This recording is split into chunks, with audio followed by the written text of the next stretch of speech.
Today, we're going to break down a situation that in April of 2026 has the entire world on edge. All eyes are on one single narrow strip of water, the Strait of Hormuz. It's become the absolute epicenter of a high-stakes global drama, and we're here to unpack the strategy behind the whole crisis. So you might be looking at a map and thinking, it's just a shipping lane, right? What's the big deal?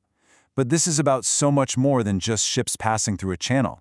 According to the analysis we're looking at, this is really about survival, it's about defiance, and maybe, just maybe, it's about a fundamental shift in the global balance of power.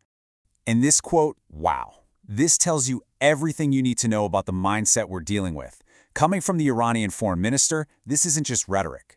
It frames the entire conflict as a once-in-a-generation, maybe even a final, chance to push back and completely reshape the rules of the game in the Middle East. The stakes couldn't be higher. Okay, so with that mindset in place, you can start to understand the moves being made right now. But to really get a handle on the grand strategy, we first have to look at what's happening on the ground, because this is not some theoretical exercise, it's a live, active crisis. The chessboard is definitely active. First off, Iran has rejected a US-backed ceasefire, essentially saying that temporary fixes won't cut it anymore. Then, over at the UN, a push to intervene gets shut down by a triple veto: Russia, China, and France. That signals a major diplomatic shift. And maybe most importantly, the global economy is already feeling this. Shipping insurers are jacking up their rates, some ships are rerouting completely. In other words, the dominoes are already starting to fall. So, what gives Iran the confidence to make these incredibly bold moves? Well, the source material argues that these actions are anything but impulsive. In fact, they're the result of a very deliberate, very carefully constructed defensive strategy that's been decades in the making. And this phrase perfectly captures the core concept. Try to think of Iran not just as a country, but as a continental fortress. It's a really powerful metaphor that helps explain their entire strategic posture. So, how do you build a fortress like this? It's built on four huge pillars. First, you have its incredible natural geography. You know, the Zagros Mountains, these massive deserts that have historically been a nightmare for invaders. You back that up with a huge missile arsenal for deterrence, a network of allies in the region that gives you strategic depth, and then there's this crucial concept called an asymmetric military doctrine.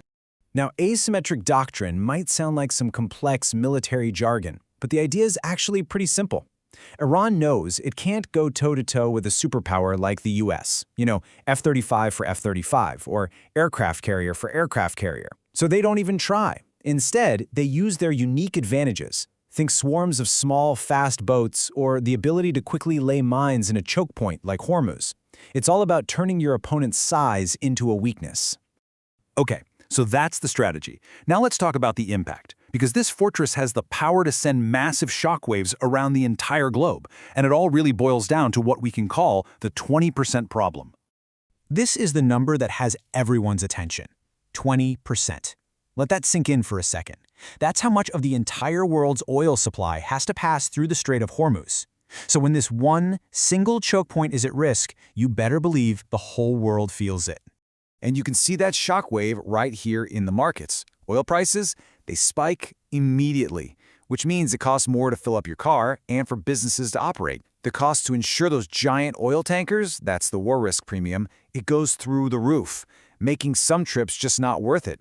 And all of this creates just huge volatility. So yeah, this isn't just some far-off regional issue, it's a direct hit to global economic stability.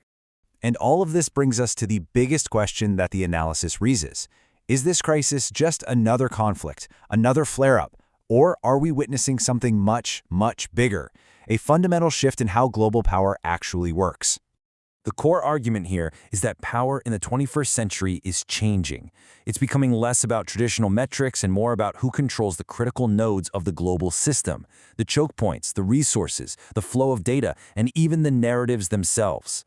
This slide really lays it all out. The old way of thinking, the old order, measured power by counting aircraft carriers and looking at GDP.